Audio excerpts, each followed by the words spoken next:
వాళ్ళు 4 రోజులు తిరిగి అంతా మాదంటే మేము 2 నెలల నుంచి 3 నెలల నుంచి మేము తిరుగుతాం. వంగ గీత గారు 4 రోజుల నుంచి తిరిగి మొత్తం మాది అని చెప్పి మేము అనట్లేదు అమ్మగారు.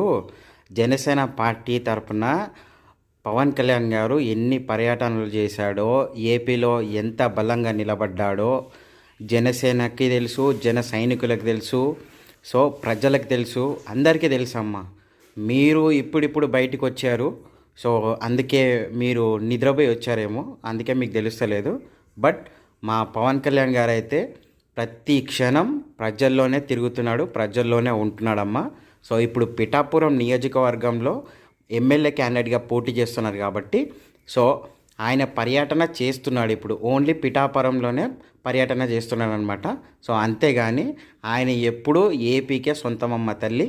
మా తెలంగాణకు కూడా రాకుండా ఏపీలోనే కష్టపడుతున్న ఏకైక వ్యక్తి మన పవన్ కళ్యాణ్ గారు.